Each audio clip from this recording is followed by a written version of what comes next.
વધારેલા હરિગુરુ સંતનો જય, ગુરુ નિરાત મહારાજનો જય, ગુરુ કાંજીરામ બાપુની જય. જય તો બોલો. જયમાં કેમ એટલી કચાશે?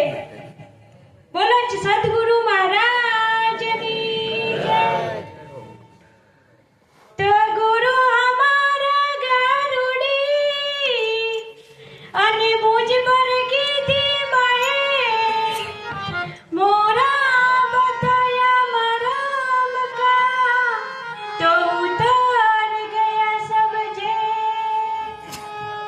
સદગુરુ મહારાજની જય. આજે ગામ સુધિયા પવિત્ર અને પુણ્યશાળી ભૂમિ પર એવા જામાભાઈ તથા તેમના સહપરિવાર મળીને આ સંત મેળાવડો રાખી અને અમારા સદગુરુ મહારાજ બ્રહ્મ ક્ષત્રિય બ્રહ્મ જ્ઞાની અમારા ઈષ્ટદેવ એવા પરમ પૂજ્ય કાંજીરામ બાપુ તથા સંત માતા વિજાબા તથા દૂર દૂરથી નામે અનામે સંતોના હરસ પરસ દર્શન કરાવ્યા એ બદલ કોટી કોટી વાર વંદન કરું છું. કે સવારથમાં તો સૌ કોઈ કરે પણ આવું પરમાર્થથી કાર્ય કરવું એ તો કોઈ સંત બિરલા કરી શકે છે, બીજા કોઈ કરી શકતા નથી.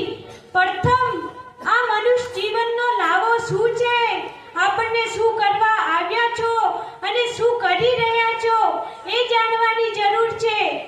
પ્રથમ આ મનુષ્ય અવતાર આપણને મળ્યો પણ જો અવતારમાં આપણે સદગુરુ ધારણ ના કરીએ તો આપનું જીવન સાવ નકામું કહેવાય. કે સદગુરુ વિના ઘોર અંધારું, વાત મારી મોની લ્યો. સદગુરુ વિના આ જીવનમાં ઘોર અંધારું છે અને આ અંધારું સદગુરુ સિવાય કોઈ કાઢી શકે તેમ નથી. એટલા માટે સદગુરુના ચરણે જવાની જરૂર છે. કે રામ નામ કી લૂટ હૈ, તું લૂટ સકે તો લૂટ, અંતકાલ પછતાएगा जब प्राण जाएंगे छूट. અંત વેળાએ તમને બહુ પસ્તાવો થશે, કારણ કે બાળપણને જવાની તો જાતો વાર નહીં લાગે, પણ જ્યારે બુઢાપણમાં બે હાથ થશે ત્યારે પછી પરમાત્મા યાદ આવશે કે હે ભગવાન, મારું કે ખાધું હોય તો ખોલ, પેલો કે પડ્યો છે ખાટલામાં બરોબરના ટેકા કર. કેમ કોઈ દિવસ સવા શેર ધર્માદુય રાખ્યું નહીં, કોઈને પાસે પાણી નથી પાયું, ખૂબ લોભેરા કર્યા, હવે તારી જગ્યા નથી. અંત વેળે તમારો પરમાત્મા પણ હાથ નહીં ચાલે. માટે આપણા માટે હજી મોકો છે કે પરમાત્માનું ભજન કરી લો, કારણ કે આ પળ જતી રહેશે તો ફરી પાછી નહીં મળે. માટે જાગી જાજો, કારણ કે આખું જગત મોહ માયાની અંદર એટલું મલિન થઈ ગયું છે કે એને કોઈ સત્ય માર્ગ નથી સૂઝતો. વ્યસન ફેશનમાં ફરે છે અને અંતે પછી 84 નો માર ખાય છે. એટલે સંત મહાપુરુષો કહે છે કે હે માનવ જીવડા ચેતજે, આ કાયા નથી રહેવાની, ચિઠ્ઠી ફાટશે ઓના અંતની, પછી વેળા થશે જવાની. લોકો ભૂખો મુકતા આવશે, કઢીને ખીચડી ખાશે, તને ચમચી પોણી નથી પાવાની. સબત હાડકા લઈને હાલતા થશે, તને શમશાન સુધી લઈ જવાની. અગ્નિ મૂકી બધા અળગા રહેશે, આ દુનિયા ઘડીકમાં ભૂલી જવાની. સવારથની છે આ દુનિયા, આ તો ઘડીકમાં ભૂલી જવાની. આ દુનિયામાં કોઈ કોઈનું સગું નથી, દીકરો દીકરી બધા સવારથના સગા છે.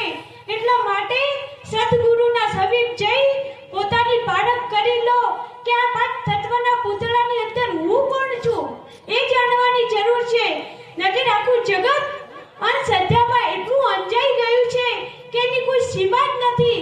કે મને આ નડે છે, મને તે નડે છે, પણ કોઈ કોઈને કોઈ નડતું નથી.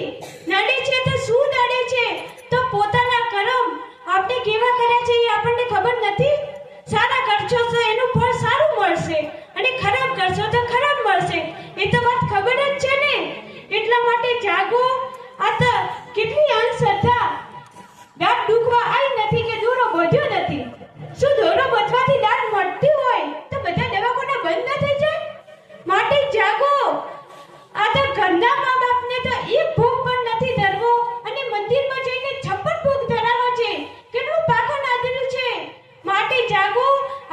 અંધશ્રદ્ધાથી અને ખોટી વેમોરથી મુક્ત થાઓ અને સદગુરુ શું કહેવા માંગે છે એ જાણવાની જરૂર છે.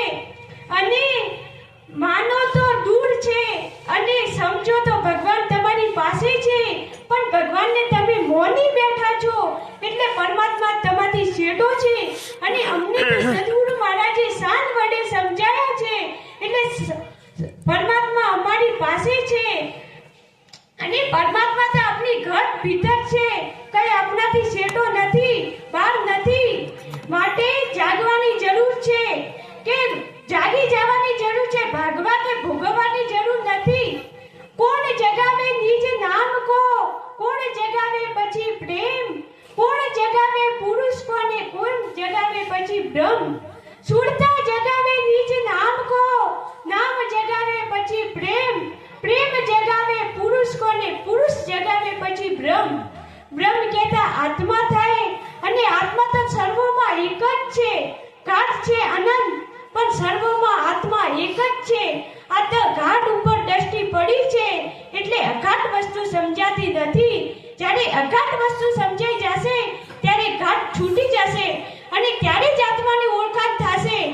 આત્મા તો અમર અજર અવિનાશી છે, એનો ત્રણ કાળમાં કોઈ નાશ નથી. પણ આત્માની ઓળખાણ કોણ કરાવે? તો આવા સમૃદ્ધ સદગુરુ મહારાજ મળે તો આત્માની ઓળખાણ થઈ શકે અને જન્મ મરણ મટી શકે, નકર મટે એવું નથી. એટલા માટે